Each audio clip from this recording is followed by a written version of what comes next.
Cerita dimulai dengan seorang reporter yang bertanya kepada warga yang sedang berlalu lalang, apa yang akan Anda lakukan jika tiba-tiba mendapatkan 100 juta won? Seorang wanita menjawab, membeli rumah, jelas tidak cukup. Seorang pria tua berkata, mungkin akan membeli mobil baru. Sementara itu, ada pasangan yang memilih untuk menabungnya. Reporter itu kemudian melanjutkan pertanyaannya.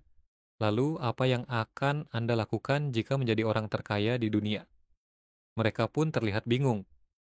Mungkin menikmati hidup dan bersenang-senang selamanya, jawab mereka. Namun yang jelas mereka lebih penasaran bagaimana cara menjadi sebesar itu. Cerita kemudian beralih ke sebuah saluran TV, di mana seorang pewawancara sedang berbincang dengan seorang pria muda yang mengenakan setelan jas rapi. Pewawancara itu menceritakan apa yang didapatkan reporter di jalan, lalu bertanya, sebagai orang Korea pertama dan termuda yang menjadi orang terkaya di dunia, apa rahasianya? Bahkan, ada rumor bahwa Anda memiliki kekuatan super untuk melihat masa depan. Benarkah? Pria berjas itu menyangkal dengan tegas.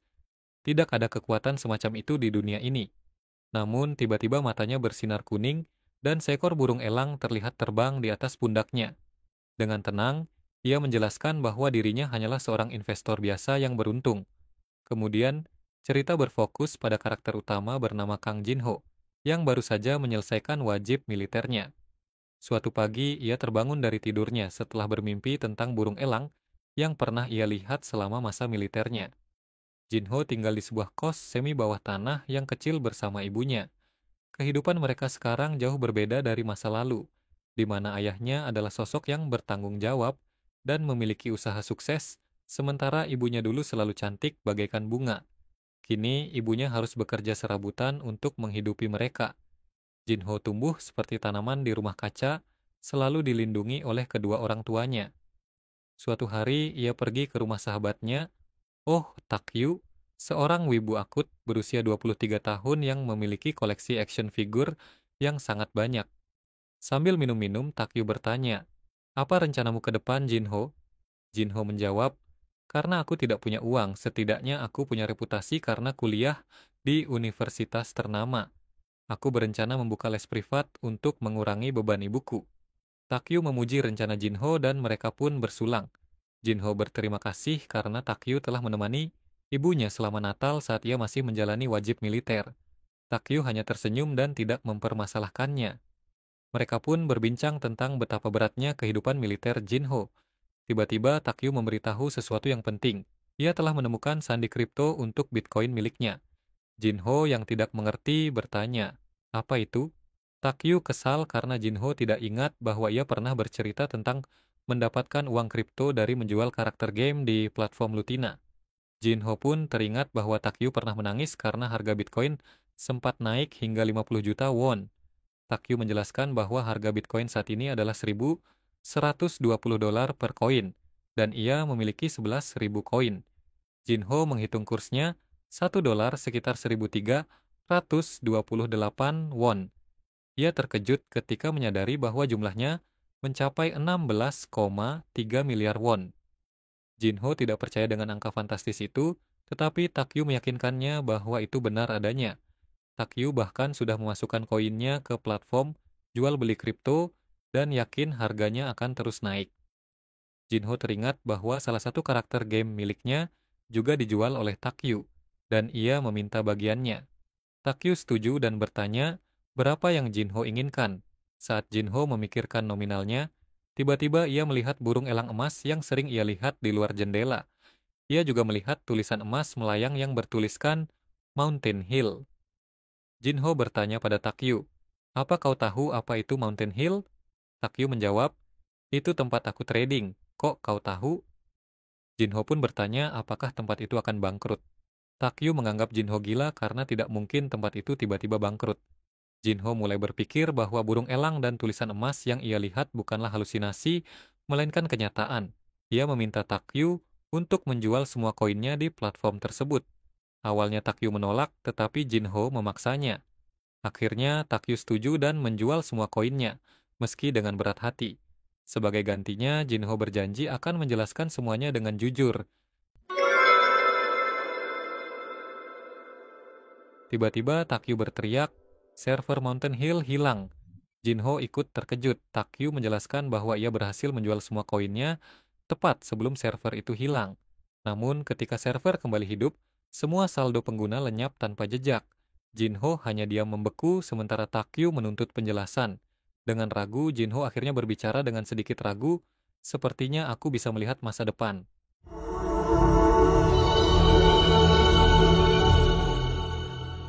Cerita kembali ke setahun yang lalu, tepatnya di tempat latihan tembak mortir, Resimen 20, Divisi 10. Jinho melihat seekor elang dengan aura emas terbang ke arahnya. Saat ia bertanya kepada rekan-rekannya, tidak ada satupun yang melihat elang tersebut. Tiba-tiba muncul tulisan emas melayang di udara yang bertuliskan KM 188 akan meledak. Jinho bingung, apa maksudnya kilometer 188 akan meledak? Saat ia masih terlarut dalam pikirannya, tiba-tiba terdengar suara ledakan yang sangat keras.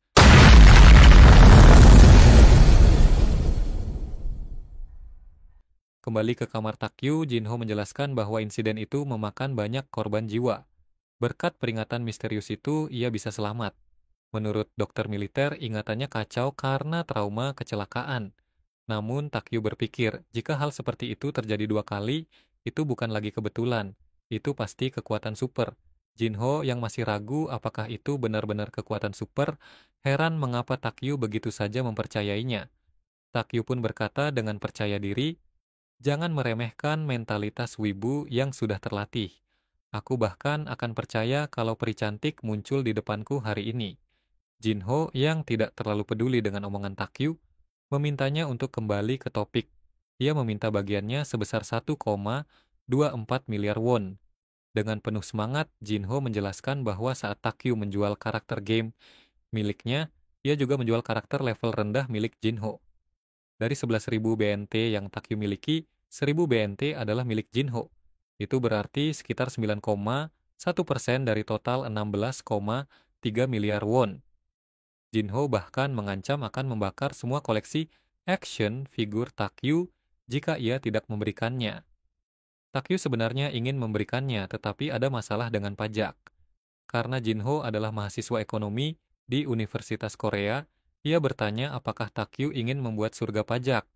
Koin BNT terkena pajak penghasilan dan Takyu mungkin harus membayar miliaran won. Oleh karena itu, Takyu berencana membuat surga pajak di Pulau Delera, wilayah Amerika dan mendirikan perusahaan OTK Company. Jinho bertanya apakah OTK adalah singkatan dari otaku. Tetapi Takyu dengan kesal menyangkal dan menjelaskan bahwa itu singkatan dari Oh Takyu. Dengan cara ini, Takyu berharap bisa hidup santai seumur hidupnya. Setelah berdiskusi, mereka sepakat bahwa dari total 16,3 miliar won, bagian Jinho adalah 1,48 miliar won. Jinho pun berpikir di hari terakhir wajib militernya.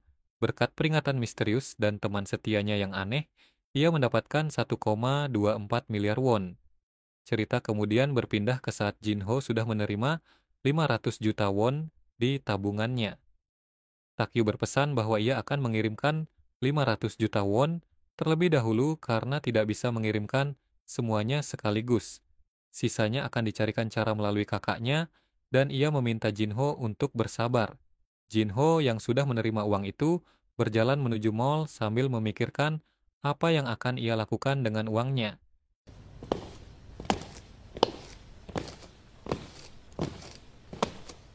Ia berpikir mungkin akan membelikan ibunya beberapa pakaian baru.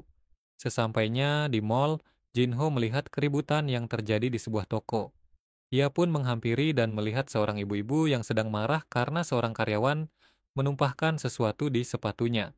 Ibu itu meminta karyawan tersebut untuk berlutut dan meminta maaf karena yakin karyawan itu tidak mampu membayar sepatunya.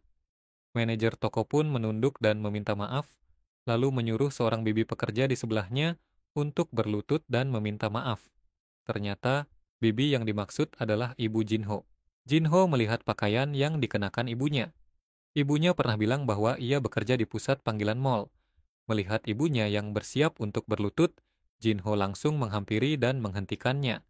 Ia pun menatap ibu-ibu berambut pirang yang berpakaian mewah itu dan bertanya, seberapa besar masalahnya sampai harus meminta orang lain untuk berlutut?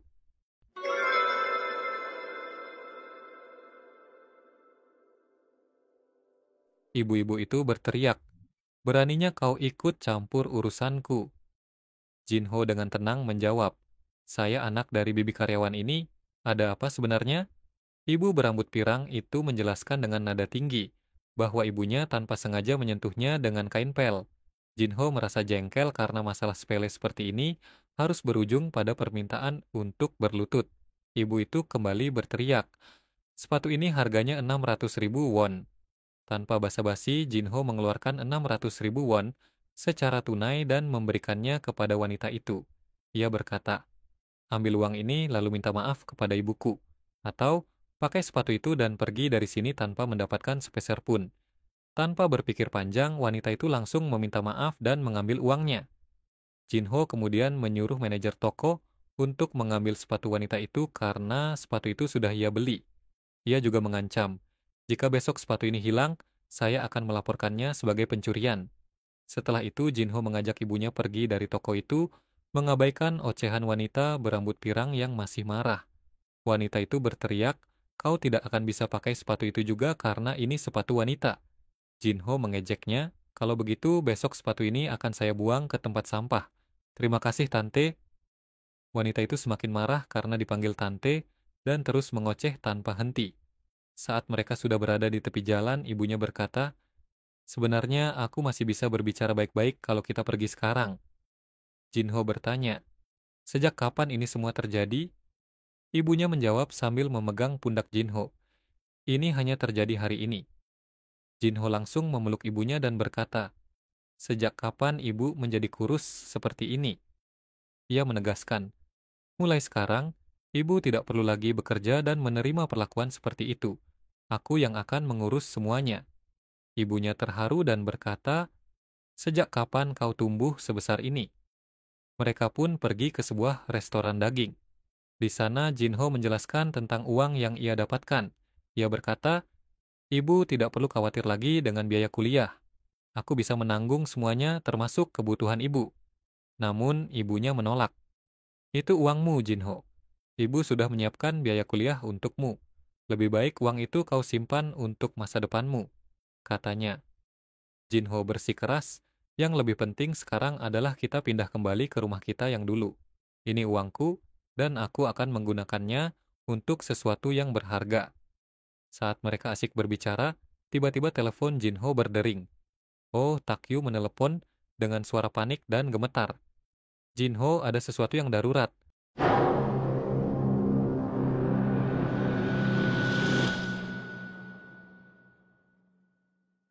"Kakakku sudah tiba di Korea," kata Takyu. Cerita kemudian berpindah ke Hotel Namsan Ceylon, tempat tujuan Jinho dan Takyu. Namun Jinho merasa malu dengan mobil Takyu yang dipenuhi stiker bertema Wibu. Saat mereka tiba dan masuk ke dalam hotel, Jinho masih mengeluh tentang bagaimana dirinya terseret ke dalam dunia otaku Takyu. Saat mereka sedang mengobrol, tiba-tiba seseorang menyela, "Kalian telat 3 menit."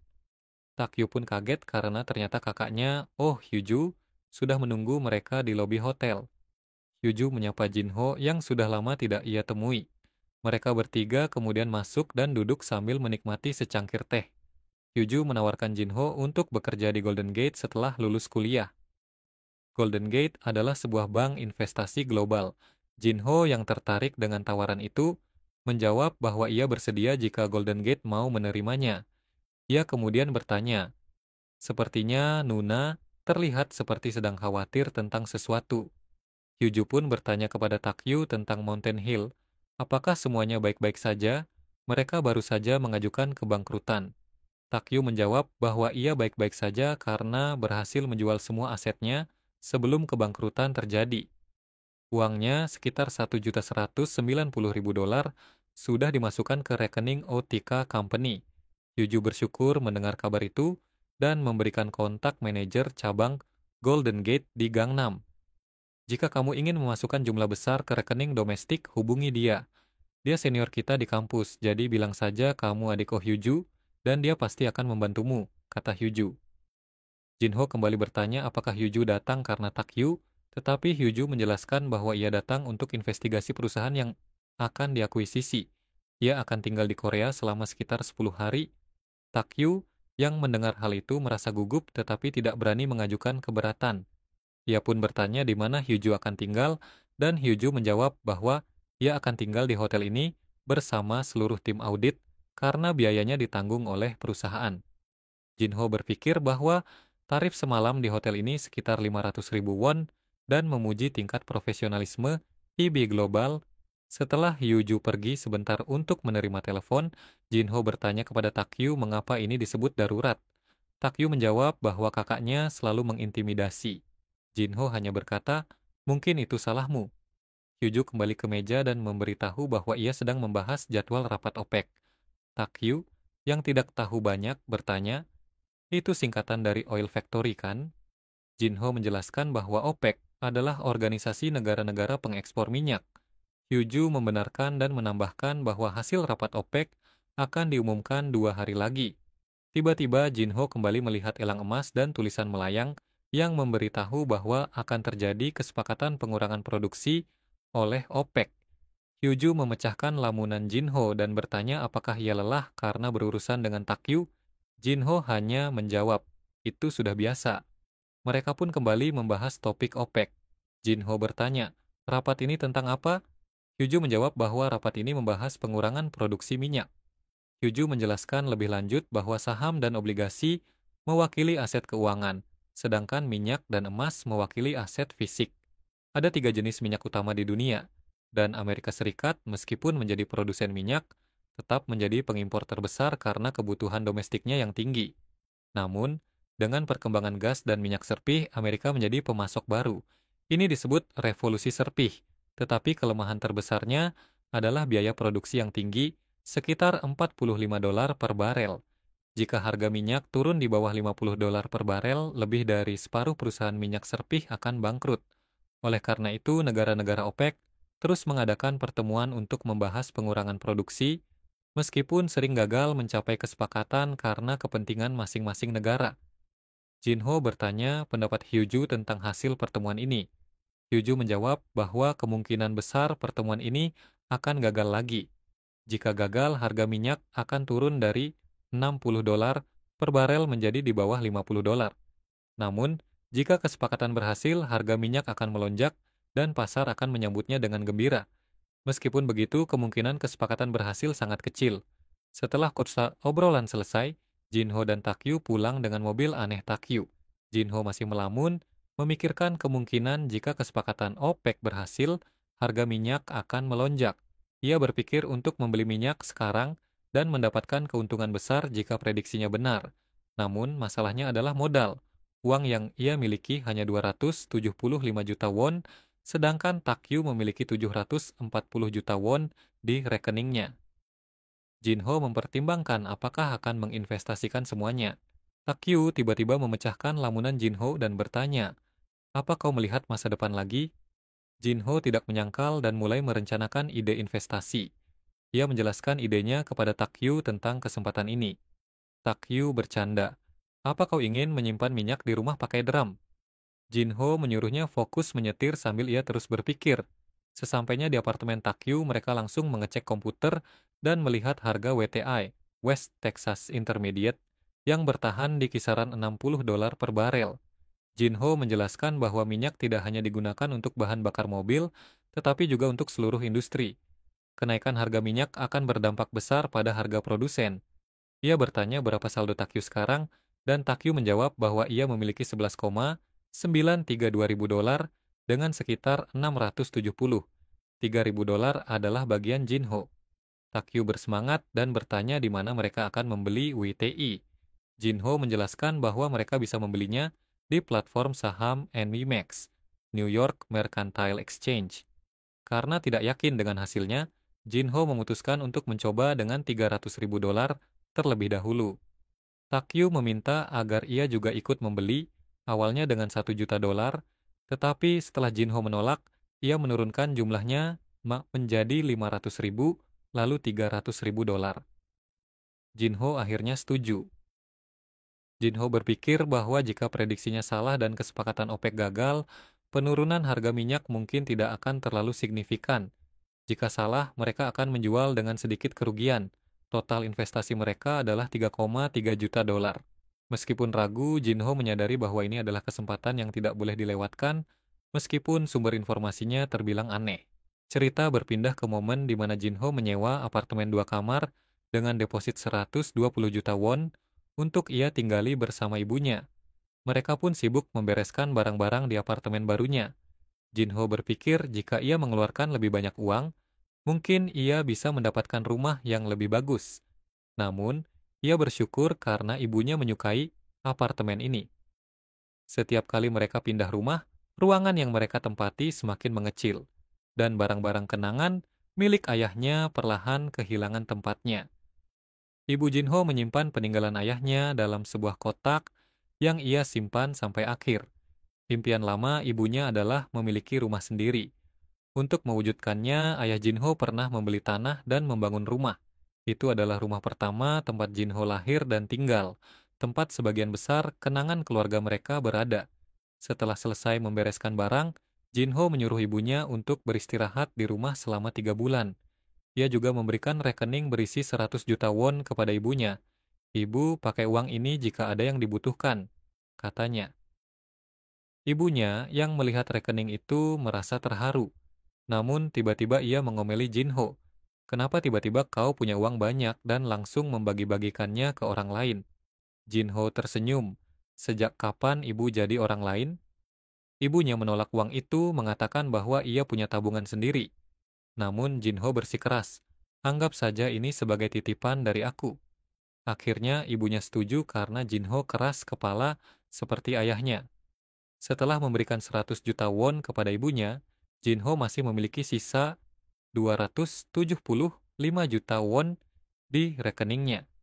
Dari jumlah itu, 100 juta won digunakan untuk membayar pajak, dan ia masih menunggu 740 juta won dari Takyu. Dengan uang ini, Jinho berpikir bahwa ia mungkin tidak perlu khawatir tentang keuangan selama 20 tahun ke depan. Namun, ia masih bertanya-tanya, apakah uang ini benar-benar bisa didapatkan dengan mudah seperti ini? Tak lama kemudian, Takyu datang ke apartemen baru Jinho. Ibunya Jinho menyambutnya dengan ramah. Sudah makan? Takyu menjawab bahwa ia belum makan dan memberikan hadiah berupa tisu toilet. Saat pindah rumah, harus makan jajangmyeon. Aku yang traktir, katanya. Jinho yang melihat hadiah itu sedikit protes. Padahal kau punya banyak uang tapi cuma kasih tisu toilet.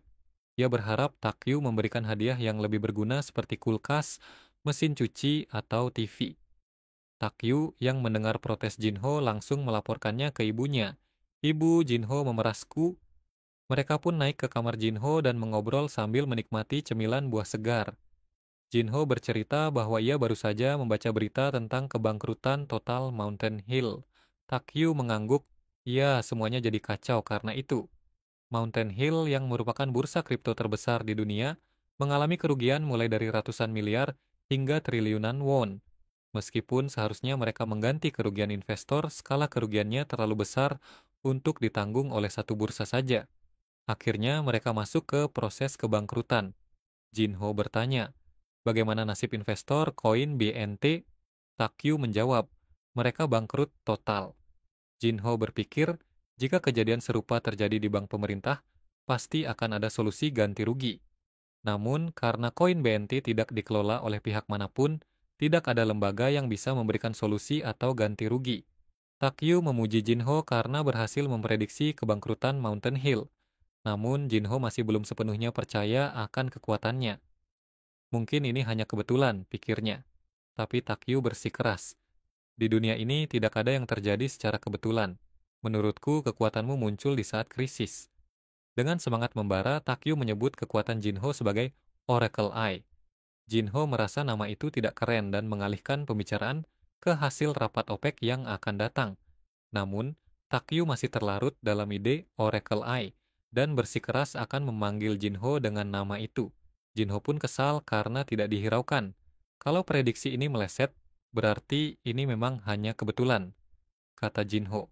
Takyu menanggapi, tapi kalau benar lagi, aku akan panggil kau Oracle Eye. Jinho yang sudah lelah hanya mengiyakan. Keesokan harinya, mereka berdua berkumpul di apartemen Takyu sambil menunggu hasil pengumuman rapat OPEC. Jinho mulai khawatir karena harga minyak sudah turun 3% dan mereka sudah rugi 100 juta won. Apa aku salah perhitungan? Pikirnya. Ia bertanya pada Takyu apakah ia baik-baik saja, tetapi Takyu tetap optimis.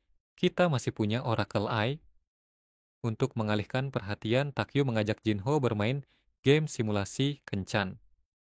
Jinho yang masih melamun berpikir tentang uang 1,24 miliar won yang ia dapatkan.